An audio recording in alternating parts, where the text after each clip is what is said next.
No capítulo 3, intitulado O Jovem Chomsky, sua resenha de 1959, A Derrocada do Behaviorismo, vai ser discutida a resenha que Chomsky fez ao livro do Skinner, que foi o livro Comportamento Verbal. O capítulo começa falando um pouco sobre a teoria gerativa, né, que a gente já sabe o que é, e que a teoria gerativa tenta responder em geral a 5 perguntas. A primeira pergunta é o que é que constitui nosso conhecimento linguístico, ou seja, o que é essa língua que tem na nossa cabeça, que é geralmente chamado de problema de Humboldt.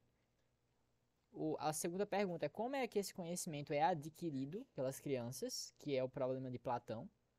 Como esse conhecimento é colocado para uso, que foi intitulado o problema de Descartes. Ou seja, como a nossa mente junta o nosso conhecimento linguístico com outros módulos cognitivos para produzir as sentenças dessa língua. E o problema número 4 é como o cérebro arquiteta essa linguagem. Como é que esses conhecimentos linguísticos se relacionam aos aspectos do encéfalo mesmo, neurônio, sinapse, neurotransmissores, é, potenciais elétricos e afins, que foi chamado de problema de Broca em homenagem ao Paul Broca, né, que é o médico neurologista francês que descobriu uma das áreas relacionadas à produção da linguagem por conta do seu paciente que teve um derrame, um AVC, eu acho que foi o paciente tantando ele. E a quinta pergunta é o problema de Darwin, né, e Wallace, que é como é que essa linguagem, essa capacidade linguística está na nossa história evolutiva, como é que ela surgiu, como é que ela apareceu. Essa é uma corrente que já vem muito antes, ou seja, quando a gente fala problema de Platão, é porque o próprio Platão mesmo, o filósofo Platão, já tentava entender como é que as pessoas tinham essa língua. Óbvio que ele falava do mundo das ideias, taranã. Mas, então é um tipo de pergunta que já vem muito antes, lá da Grécia Antiga. E aí as pessoas que tendem a chamar a revolução que aconteceu, a revolução cognitiva de revolução, na verdade, então não é necessariamente uma revolução, mas ela traz muita coisa de trás, de outras teorias. E por que então é chamado de revolução? É porque, na verdade, no século XX, na primeira metade do século XX principalmente, ganhou força um movimento que é anticognitivista, ou seja, que ele tende a não olhar para a cognição. Isso baseado principalmente na ideia positivista de ciência empírica mesmo, de valorização do conhecimento científico empírico, e você consegue ver. Naquela época a gente não conseguia enxergar a mente humana, então muita pesquisa era muito teórica no sentido de não ter um objeto concreto. Porque não tinha como, tirando os estudos médicos, neurológicos, não tinha muito bem como você analisar o cérebro. Hoje a gente tem mecanismos de imagiamento, mas antes não. Então, o que é que era possível observar? O comportamento. Então, enquanto a mente era vista como uma caixa preta, no sentido de inacessível para os cientistas da época, o comportamento ele é observado. A gente sabe que o comportamento é uma ação que pode ser observada. Então, como ele pode ser observado, ele pode ser estudado, ele é produto da nossa mente. Então, nessa época, começou a ter uma guerra, digamos assim, entre o cognitivismo, que eram tendências de estudo que tentavam se voltar para a mente humana, e o anticognitivismo, que tentava se voltar para o comportamento, que é o caso do behaviorismo. A ideia behaviorista começa com John Watson, que era um médico, se eu não me engano, que ele falou que noções como a mente, aprendizado, emoções, coisas que eram muito abstratas, não tinham como ser estudadas cientificamente. A mente não tinha como ser estudada, era meio que uma caixa preta. Então as pessoas deveriam analisar o comportamento em si. Além do Watson, teve o Ivan Pavlov, que ele é russo, é um médico russo, que ele começou a analisar o comportamento de cães salivando à medida que se eu não me engano, foi uma luz que acendia e a pessoa aparecia com comida.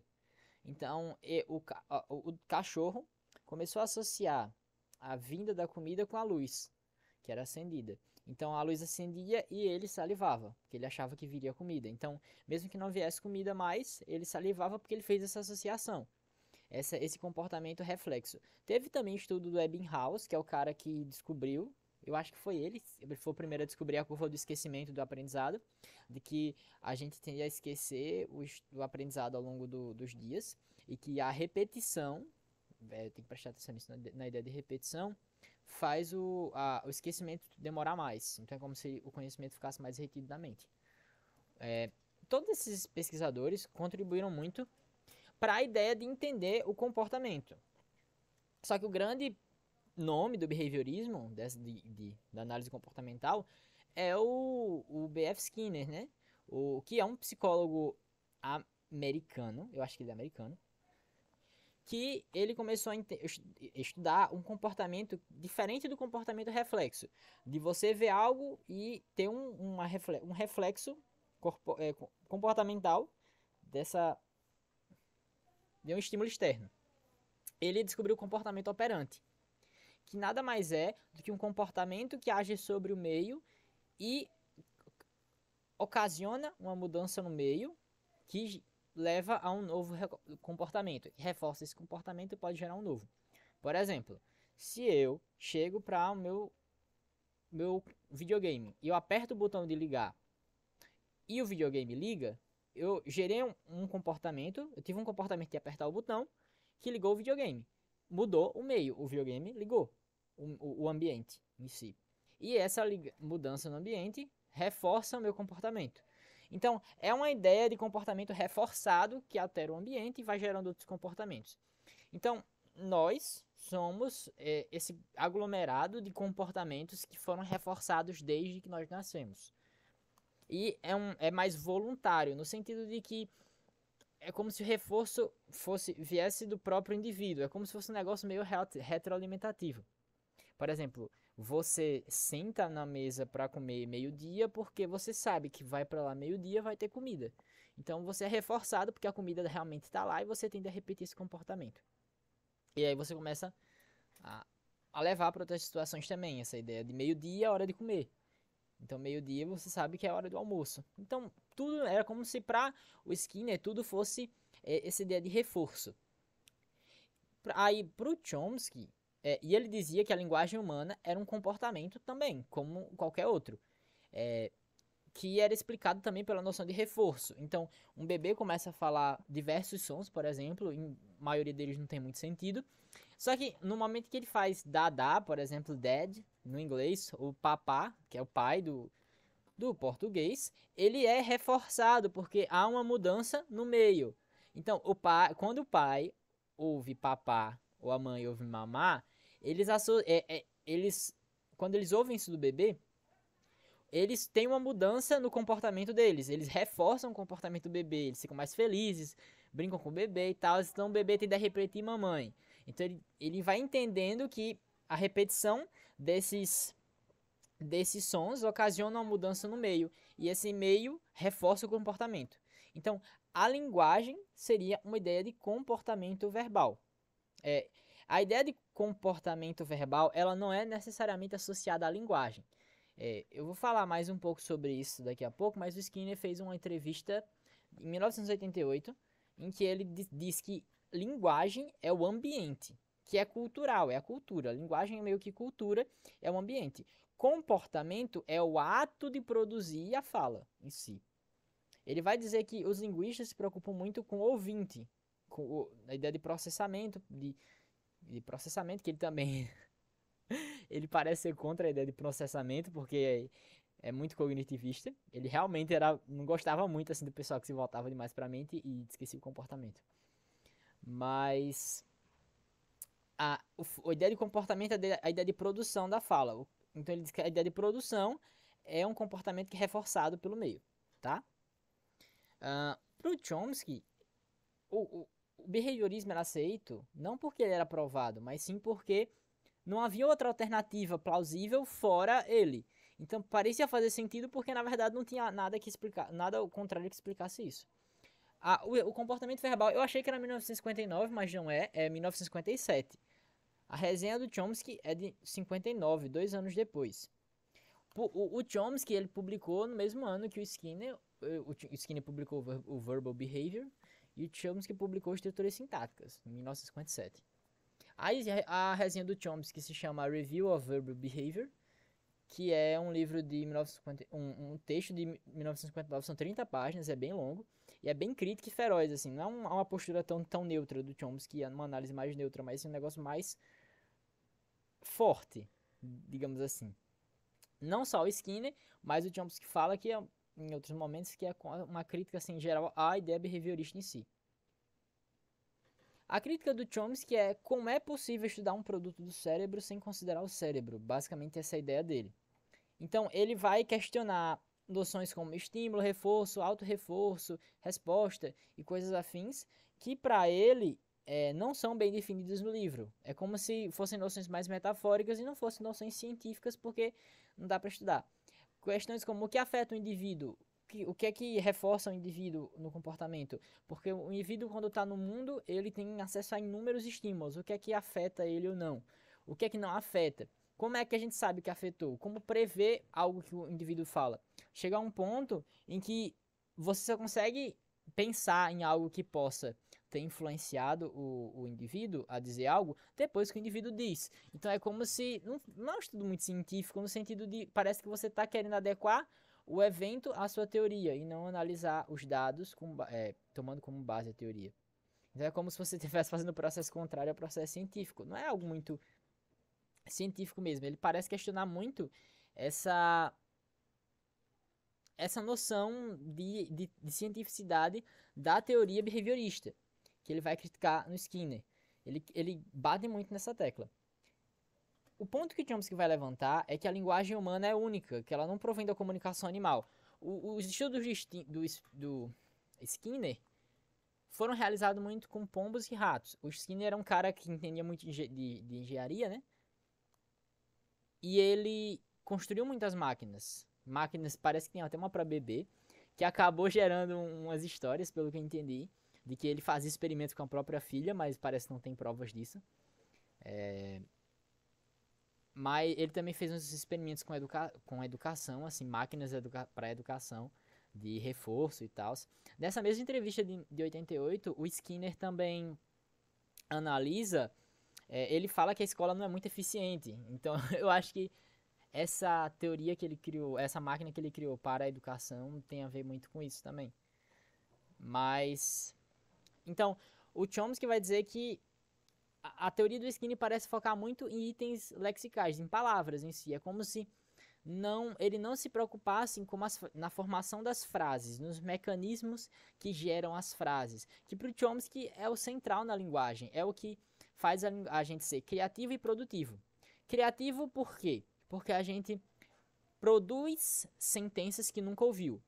Então, nesse exato momento eu estou produzindo uma frase que é grande, em que, embora as palavras eu tenha aprendido, tenha sido um comportamento reforçado de ter olhado para algo e ter sido associado a alguma coisa no mundo a essa palavra, o modo como essas palavras são combinadas não é reforçado, não é ensinado, mas a gente parece que desenvolve isso espontaneamente. Obviamente, não é espontaneamente, não vem do nada. Para o Chomsky, a gente tem uma estrutura na mente que faz isso. Como se fosse um aparelho na nossa mente, é chamado de gramática universal. E além da criatividade, da gente produzir frases que nunca ouviu, a gente também é produtivo, no sentido de que com um conhecimento que é limitado, ou seja, a gente aprende a contar de coisas na vida, a gente produz infinitas sentenças. Então, embora as palavras e os sons sejam em si finitos, tenham um fim, o nosso conhecimento tem fim sobre as palavras, a quantidade de sentenças que a gente diz é infinita. A gente pode dizer infinitas coisas que a gente nunca ouviu. Então, a língua não é uma lista de sentenças reforçadas na memória. E para o Chomsky esse é o grande problema da ideia de adquirir uma língua como um reforço comportamental. Que se a gente aprendesse só sendo reforçado, a gente só diria as mesmas coisas. E não coisas que a gente nunca ouviu, e não de formas diferentes, mas apenas da mesma forma em que a gente aprendeu algo. Então, a língua não faz sentido a língua ser uma lista de sentenças, que é só reforçada na memória. Entendem? O Skinner, nessa entrevista de 88, que eu acho que eu achei muito interessante, ele continua com essa ideia. Ele diz que, na verdade, é porque é difícil de enxergar, mas é como se começasse lá na infância mesmo, com frases sim, com simplicidade. E à medida que a gente vai crescendo, os reforços comportamentais vão se tornando mais complexos. Entendem? Então, é como se a cultura criasse a linguagem, e essa linguagem fosse passada para o bebê por meio de por meio de reforço a esses comportamentos. Então, na verdade, não existiria um mecanismo gerador de sentenças, mas apenas reforço e comportamento. Basicamente, essa é a ideia do Skinner. Ele fala até que, nessa entrevista, que as propriedades gramaticais podem ser explicadas por questões de reforço. Só que eu acabo tendendo a ir mais para a visão cognitivista por conta dessa ideia desse mecanismo gerador de sentenças, que parece não faz muito sentido você dizer, não faz muito sentido a gente produzir frases, combinar elementos para formar frases que a gente nunca ouviu, se a gente só fosse reforçado a exercer um comportamento. É como se a gente não tivesse criatividade para nada. Tudo bem, mas eu confesso que eu ainda não terminei de ler o livro do Skinner, O Comportamento Verbal. Eu comecei a ler o primeiro capítulo, mas eu tive que parar para estudar, né, para a prova. E aí eu não li inteiro. Mas, assim, é óbvio que ele não está errado em tudo. É óbvio que muita coisa a gente aprende por imitação. Palavras a gente aprende por imitação. Algumas expressões idiomáticas a gente aprende por imitação. Muita coisa na linguagem, principalmente questões pragmáticas de sentido, de intenção. Muita coisa é reforço, muita coisa é de fato o comportamento que é reforçado à medida que a gente frequenta certos ambientes, mas essa base criativa e essa base estrutural e hierárquica da linguagem não parece ser algo meramente reforçado. Porque o Skinner defende que se um animal qualquer tivesse acesso a uma quantidade de estímulos que uma criança tem durante muito tempo, parece que ele também desenvolveria uma linguagem. Hoje a gente sabe que não é verdade. Diversos animais já foram educados desde a infância com língua de sinais, né? Principalmente, acho que chimpanzés.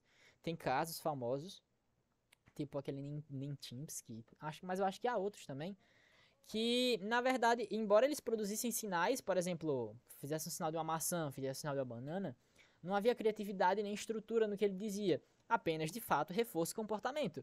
Que é o que, de fato, o Skinner consegue explicar. Mas a parte de combinação não parece aparente nos animais. Pelo menos até onde eu li. Principalmente canções de pássaro tem um certo limite de combinações, gramáticas de estado finito e tal, seguindo aquela hierarquia do Chomsky. Que, embora a teoria do Skinner pareça explicar certos aspectos, ela não parece explicar os aspectos que o Chomsky critica. Que, de fato, vão ser colocados à prova. Agora, uma coisa interessante é que se vocês forem procurar, há uns artigos científicos, mas também vocês veem comentários de professores, de psicólogos, que dizem que o Chomsky não leu o livro. Parece que isso foi um comentário que também o Skinner disse, que é por isso que ele nunca respondeu a resenha do Chomsky. O Chomsky fez a resenha, teve o impacto todo, mas não teve uma resposta do Skinner direto. Nessa entrevista também, de 88, o Skinner fala um pouco do Chomsky, mas nada demais, assim. Sim, nessa entrevista o Skinner fala que a gramática universal, que as línguas têm regularidades, porque há regularidades nos comportamentos. Então, embora ele seja mudado de cultura para cultura, o modo como os comportamentos são executados apresenta regularidades porque parece ser a melhor maneira deles serem executados. E não porque há um mecanismo genético gramatical universal, assim. Então é como se é como se tudo fosse explicado por ideias de comportamento e reforço. E a irregularidade desses comportamentos e reforços faz com que haja regularidade nas línguas humanas. Mesmo que elas sejam diferentes, elas apresentam regularidades. É meio doido isso, assim. Pra quem tá acostumado com a linguística, a gente é ensinado a odiar o Skinner. Mas, assim, a gente abre a mente mais e acaba tendo uma certa... Eu, pelo menos, comecei a ter uma certa afeição. Não é afeição porque é algo muito emotivo. Mas é como se você percebe que algumas coisas fazem sentido. Principalmente, hoje a gente tem teorias cognitivas, tipo a gramática baseada no uso, que assim, se você dá uma focada naquilo, parece, de certa forma, um pouco behaviorista. A sociolinguística parece um pouco behaviorista. Porque as pessoas de fato falam coisas e usam determinadas formas, principalmente, por exemplo, formas morfológicas, tipo a variação tu e você, que parece ser reforço comportamental. A pessoa fala você pro chefe de trabalho, e ela é inibida, porque não é para falar aquilo, ela começa a falar senhor e ela é reforçada por ela falar senhor, então ela acaba usando o sujeito senhor para que seria mais ou menos um plano de tratamento, para tratar o chefe. Com os amigos dela é reforçada a usar tu. E com outras pessoas pode ser reforçada a usar você. Então, acaba que algumas coisas podem ser explicadas pela noção de reforço, embora muitos da linguística tenham abandonado isso. Mas enfim, nessa entrevista é muito interessante. O Skinner, ele fala bastante e eu recomendo até quem quiser, que deveria ver. Então, uma coisa que tem que ficar notada é que não foi em si uma revolução. No livro é tratado como se fosse uma segunda revolução, que é uma tradição que continuou até o início do behaviorismo. Aí teve esse hiato, né, do behaviorismo, e após isso voltou a ter uma defesa ferrenha. Hoje a gente tem muita evidência para o lado cognitivista também.